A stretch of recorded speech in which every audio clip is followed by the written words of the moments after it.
Crosswords, starring Irene Hernández, Regina Blanco, and Misael Rafael. A Salvadorian original podcast and Esines production present Episode 1. Where to begin?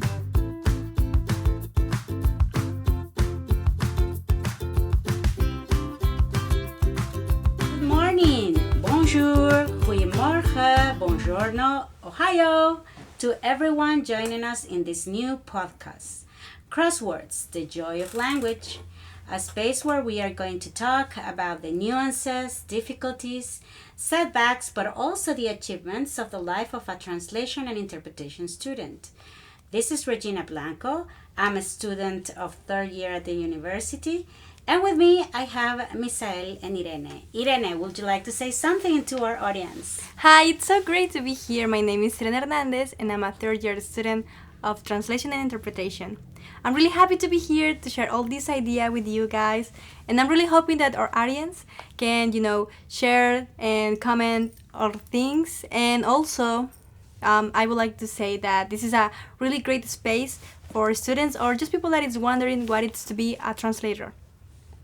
And I also have Misael here. Misael, would you like to say something to the audience? Sure. Hi, first, I am very excited to start this podcast, because this is a topic very interesting for not just for translators, for professional translators, but also for people who wants to know more about this profession. So let's start.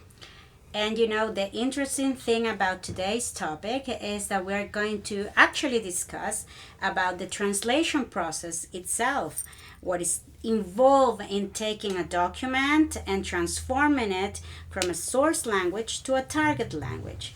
So let's begin with a key question, guys. Irene, why did you decide to study translation and interpretation? Well, when I was in 6th grade, I decided, to start learning a new language. And I decided that one will be English. So it's not so funny history, but when I was in 6th grade, I was bullied because I used to talk English. And, people say to me, oh, you're the teacher's pet, you are always like answering things. And, that really, it's annoying because we just want to do our things, where you pay attention and things like that. And I was like, why are you bullying me? It's so weird. But then I realized how important it is to speak in another language or to have more knowledge. And I also was a really interested kid in things that other cultures or things like that. So when I grew up and it was time to decide what degree I was going to choose, I decided that it will be in translation and interpretation because it's sharing cultures. I am so sorry that you have to go through that. I always wonder what people tend to bully those who are interested in some kind of topic or like to learn more. We should try to naturalize, praising those who want to study and learn new things and speak new languages. I cannot believe you were bullied because of that. Those were insecure children, you know that, right? Yeah, I'm pretty sure that they were. But, I'm proving them wrong because having a second language in these days is really important. For sure. How about you, Misael? Can you tell us your story? Why did you decide to study this particular? Absolutely. I will go back when I was like 8 years old or 7 years old. I used to be afraid of English, because basically my parents forced me to study English because they told me, oh, it is going to be good for your future. You will find a good job, or so you don't have something to do on weekends, so you should learn English. So I started in an academy to learn it. I remember that I was completely afraid of speaking or understanding the teachers because they spoke English all the time, and I didn't understand because my whole time I just heard Spanish. So, but at the end of the courses, I learned a lot and I started to love the language. And after that, I couldn't stop. And I kept reading, watching movies in English.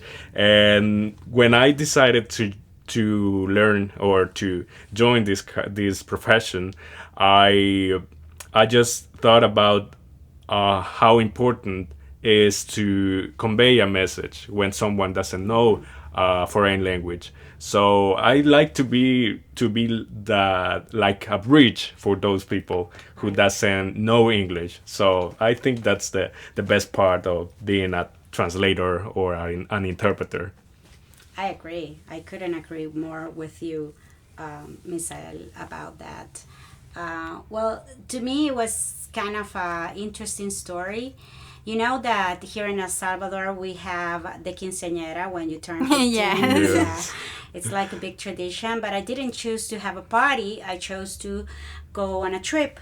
But my father, being my father, he was not. You're not gonna be partying every day. If you go on a trip, you have to learn something of value. Yeah, that's my father. So he sent my brother and I don't know, to be honest, I don't know why my brother, it was my 15th birthday, but anyways, I went with my brother. We went to England for 3 months. Oh. And then we went, well, 2 months and a half, and then we took a tour around Europe. And it was great, of course, but the thing that shocked me was that our guide spoke 11 languages. Wow. 11 languages? 11 languages. And to me, that was so awesome to see. We will go to France and he will switch to French. We will go to Belgium and he will speak Flemish. We will go to the Netherlands and he will speak Dutch. And that to me was so amazing to watch that I decided I have to do something with languages. I have to learn languages. And it's really funny because I actually studied law first, but let's skip that part. Let's say that part didn't exist. And finally, I decided to become an interpreter and a translator because I've been doing this for so long and I really love it. And I agree with what Minsael said. To be able to be the bridge of communication with someone else, it's really amazing. And I think that brings us to our topic of the day. So the translation process, which may seem very simple to some, but it is not. And I think, Irene, you had some thoughts about that. Yes, I want to share with you and with the audience why do we need translation. Of course, we know that humans need to communicate not only in their native language, but also in other language. So this is the important part of the translation. We are bridge, as Misael mentioned, to join cultures, to join persons, to join, interested in all around the world. So a really important thing is that people prefer things in their native language. For example, if you want to share with other person, Salvadorian culture, you will do it in English or in another language. So if you want to share things that are so you know them really well, but you have to do it with other audience, you will do it, in their language because it's better to them to understand. It's also easier to them to, go and search for words and things like that.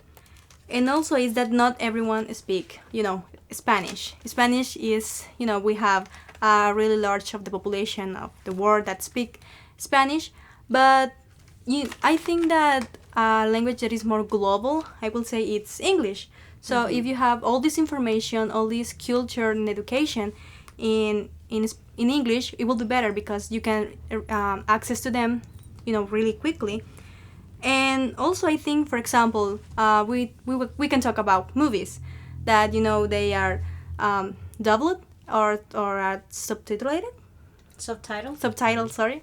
And it's easier to us to understand or just to share these ideas. So that's why I think that it's so important to have, this to be a translator and to share all this information. Absolutely. And just as Regina said, it is a complex process as well, right? That entails someone to know not just the language, but also it needs to someone who wants to be a professional translator. I think that should develop different competences. Yeah. right? For example, I would say that someone who wants to be a professional translator needs to know not just the target language, but grammar structures, semantic concepts, and social linguistics as well.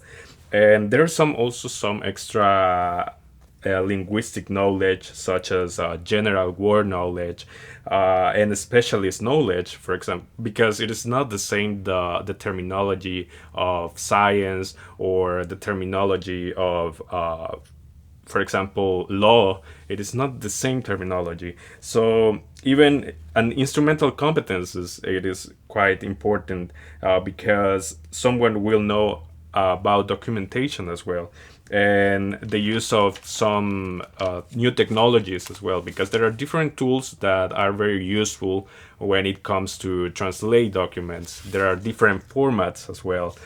And last but not least, I would say that translation entails not just a procedure of a language, but also entails ethics, because even techniques, of course, because there are techniques for this. There are methods that exist in order to, deliver the message properly.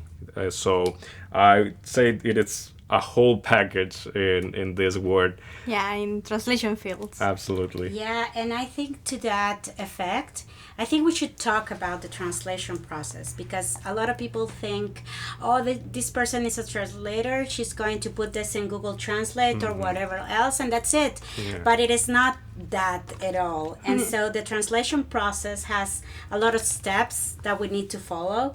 And I just want to address the first one, which is research and reading.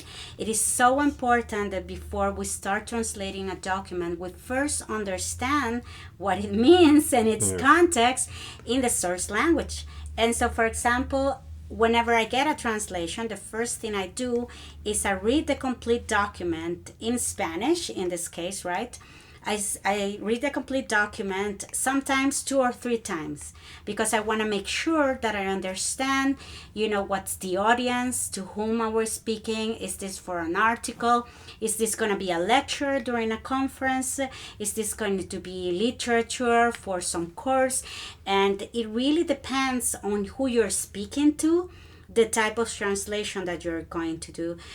I remember one time I had this project where I had to translate some manuals for wheelchairs, and this was a NGO project, so it was directed at people who live in rural areas that, as you know, some of them can read, some of them cannot, and of course they don't have the technical language. Absolutely. And so at the beginning, we have translated everything, and it was perfect, and we loved it, and we thought, wow, we're the best. We're the best. We're the best.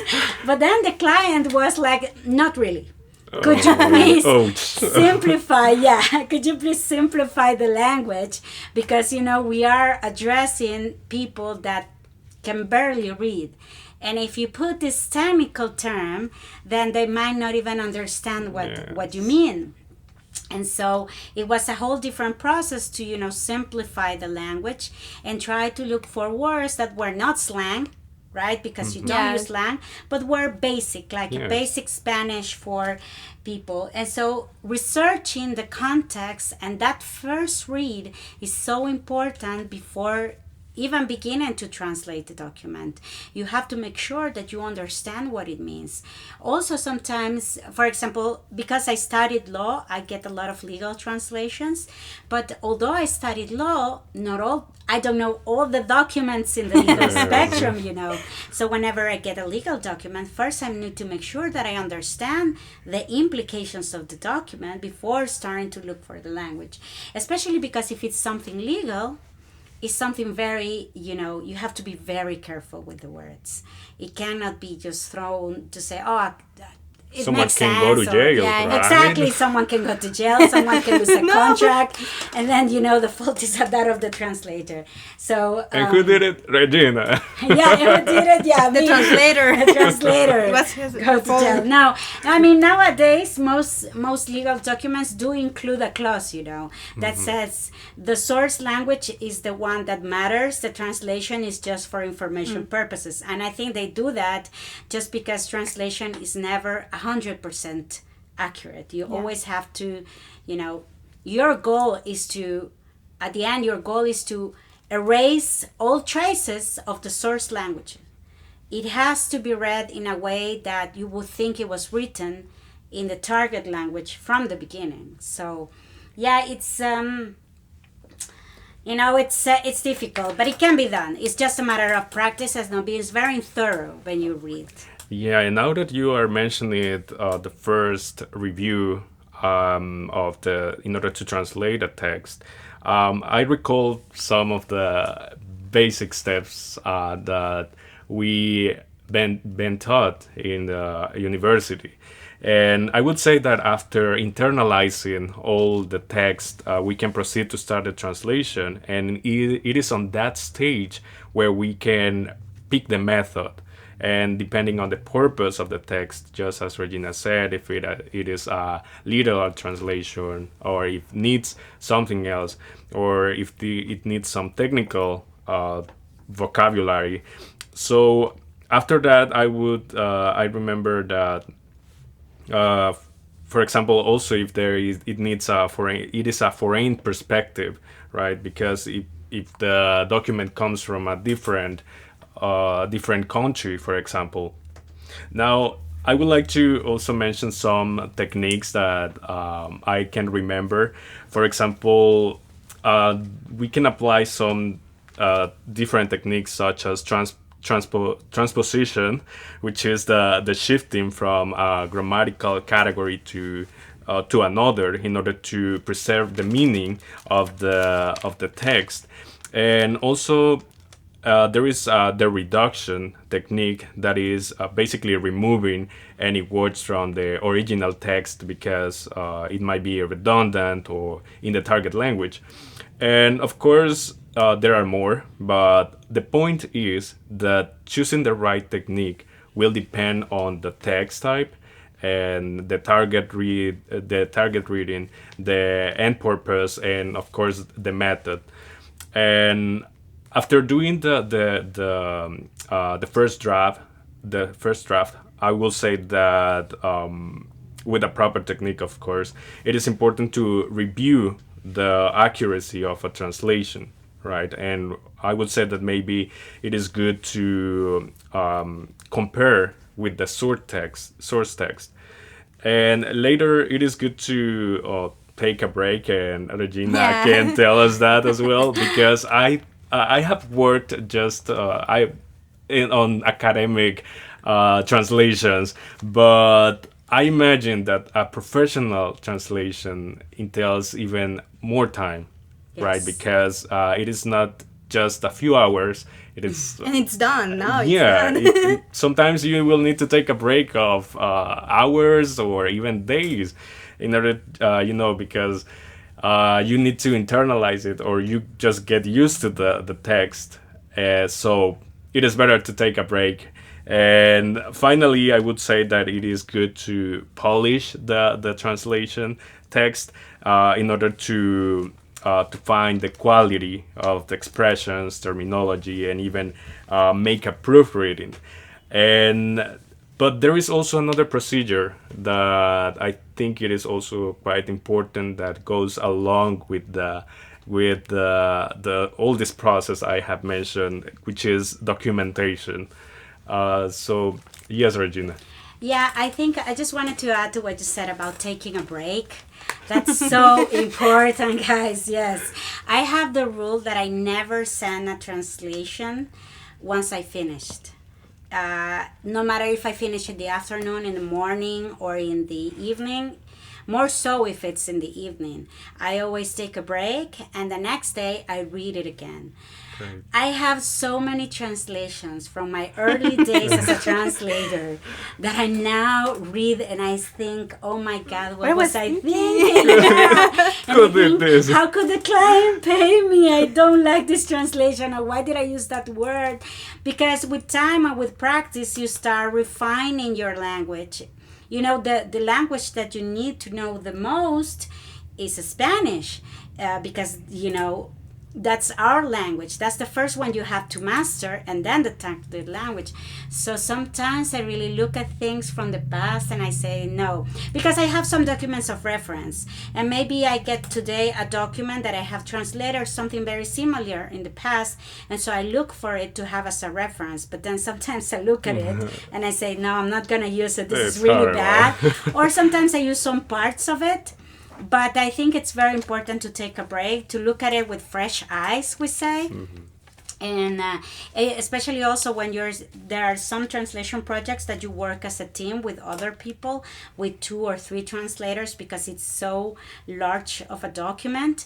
And then it is very important that you get the eyes of the others, to make sure that you're all using the same language, that you are, on the same page in terms of terminology, in terms of tone of voice, etc. So I think that is so important, Misael, so I'm glad you brought that Breaks. up. I'm sorry, Elena, you wanted to say something no about worries. the documentation process. So I ahead. want to talk to you about the documentation process. This is really important because it's not only, for they give you a translation and you have to deliver it, it's done. But it's also a part of our growing as translator, because we don't know, or we do know a lot of, vocabulary, new words, and that's important. We are always learning, and translators, they can pass, like 13 years, things like that, but you will not be like, like a master translator. You are always learning, and I think that that's really important. And you also have to consider, if you want to be a translator, that you have to have, like an open mind. You always have to have this you do want this opportunity to try things that are new to you, and don't be afraid to do that. So documentation process, it's basically you read the text, then you identify the words that you don't know really well or you don't know at all, and then you search for the terminology when it's used, if this for example, if this word it's still in use. For example, in Spanish, we do have a lot of words that we don't use because they are really old or things like that. But it's important, to consider that this word exists, and it's important to have, their meaning. The documentation process, we also have this proofreading, as Misael mentioned, and you have to be sure that you are using the tools that we have as a translator to prove, that this translation is in a good quality and it's good to the customer. This takes us to the tools. We are a new generation Absolutely. of translators, and In things are not Salvador. like in the past, that you have to go to the library, my God. research for a dictionary or things like that. I Well, cannot- kind of. Yeah, because we are not saying, all these new tools are so technological, they're online. No, we have to use books in physical form. So can you please tell us more about Yeah, that? I'm curious about that. I'm half of the new generation, I would say. I'm kind of in both sides.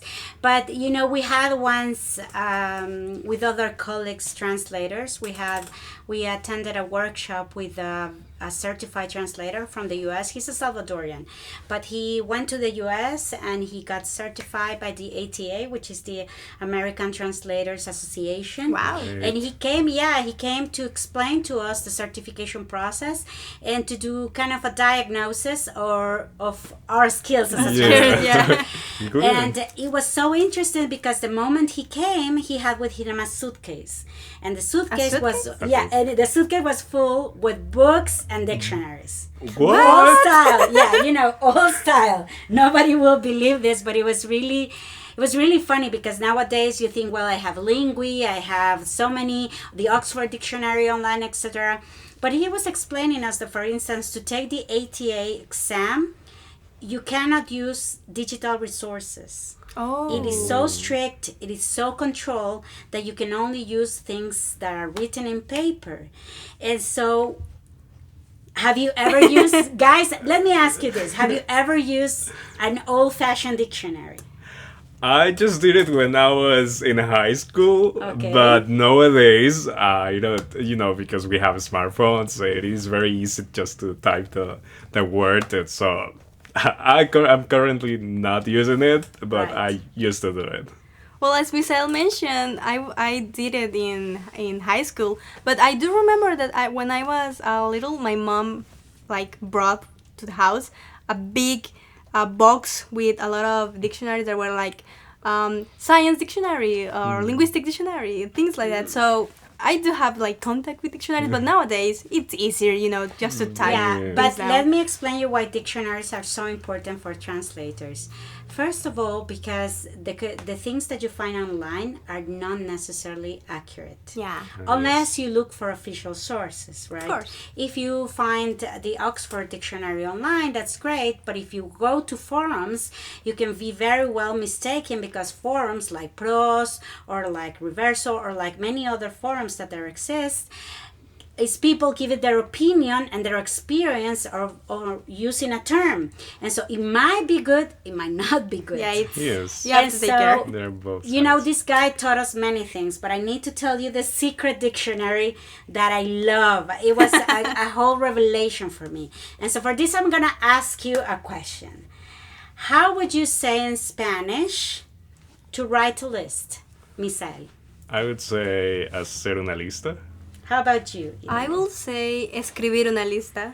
Right, but the correct way to say it is confeccionar una lista. What? Confeccionar like clothes? Like clothes, yeah. And was a revelation to me, because there is something called the combinatory dictionary for Spanish and English. And what this dictionary does is that it gives you the correct verb form that goes with the correct noun. Oh. So we are so used to speaking the way we speak Yeah. that we forget that there is a verb that goes with every noun. For example, another example would be fighting a war. How would you say fighting a war? Luchando una batalla. Right. I will say like peleando una batalla. Right, because that's what we hear, and in movies that's what you sometimes get. But the correct term is to librar una batalla. Oh, Which is, it sounds better. Yeah, it Yeah, sounds sounds better, better. right? But it's More the correct technical. Spanish form. And so I think as translators, we have the responsibility to, use our Spanish language in the way it was meant to be used, and try to make it as pure as possible. And I'm not mean, Don Quixote style. I don't mean no. that, because first of all, we're not in Spain. Of We don't use that kind of Spanish. But Latin American Spanish, although it has a lot of slang and it has a lot of street languages, and even we borrow words from here and there, we do have a correct way to speak it and a correct way to write it. And so it is very important that we keep faithful to the language. And I think that combinatory dictionary was one of the biggest revelations of my life. So And- take notes. Yeah, Yeah. I bought it, I did buy it. I remember I went to Librería Internacional and I asked for it. It took like 2 months to bring it, but I have it with me. And sometimes when I feel the translation, there's something weird about it, I start looking for terms there to see if I've written the correct combination with a word, with a verb, or any other, sometimes it's even an adjective or something that we don't realize it's not well placed. So let me tell you guys, old fashioned is sometimes very Yes. good. Very good. Sometimes very good. It's not only digital. But since you are the new generation, you can speak about cat tools. So the cat tools are really important, and also I will not say that really new. They were used in the past, but now we have more cat tools to use. And what's the meaning of cat tool? Is computer assisted translation. So in these cat tools there are a lot. For example, Memsers. Mensors, yeah, and SmartCat. SmartCat. So in these tools, you put your text, and these tools have like a huge database. So they can pick words that make sense. They have similar text that they use, to compare what you are putting down, and they translate it. Of course, that you have the option, to change some words, to change the phrases, and it's really important that we know these tools, because it's easier, yeah, but we do still need to do, like reading so we can understand it, so that it's a good translation. And I think that cat tools are amazing because it's easier, yeah, but it also puts like on the challenge, to say if this translation is good just because it's a machine, or I can improve it. So I think that it's really important. Yeah, and now that you are mentioning tools, I would like to mention uh, tools for format, because you might agree with me that there are some projects that are very challenging Yes. because they are, for example, in PDF format, or there are even images that have a lot of text. And this just happened to me when we were doing our homework just on the last semester, that we have a text in an image, and I said, what am I going to type all the text and then I will have to translate it? Well, but for that we will have different tools. So I would like to mention Sideweavers.org, and this is an optical character recognition service that recognizes and extracts characters from image and scan text. It supports images from format JPEG, PNG, and GIF. And you can select the document of the target language and to improve the recognition of the language. And it is totally free, and you don't need to register, so you can just use it wherever you want. And it is very useful when someone needs, for example, a receipt, or if someone sends you an scan document. Yeah. And another tool I would like to mention is ilovepdf.com, and indeed It's I really- love it Yeah. because We love it. Yeah, We love it, yeah. it has many features that PDF formats, and the best part, it is free, and you can convert, merge, split, compress, edit, Do whatever you and want. yeah, whatever you want to do with the PDF document. So so I highly recommend this. Of course, there are a lot, but I just wanted to highlight this because they have been very useful to me. So I highly recommend it. Yeah, it's great. I like to use. I don't like to use cat tools. I have to tell you, Yeah. Dana, because to me sometimes they're so complicated. Because you do, but they have some advantages. Because I have some friend who use Trados. That's a very professional cat tool. And the good thing about Trados is that you can improve your database of terminology. And so Trados, like all the other cat tools, will recognize when you're doing a similar document that the one you did before. And then that allows you to go faster, especially when sometimes you have projects that are very large, but you have a lot of documents that are similar. So Trados will find, or cat tools in general will find what's different. And you don't have to be doubling efforts in translating again and again the document, especially because then you can standardize your translation. You don't have to, you have two documents with the same language. You don't have one with one language and one with the other. And so speaking just about some of the mistakes that can be made in translation, we're going to start addressing those mistakes. And let's talk first of all about false friends. False friends, False and friends. we're not talking about people. Persons. We're not talking about people, Yeah, yes. these are false friends or false cognates, and these words are very confusing, because they share roots, Latin roots, and bilinguals or even translators might have struggles with.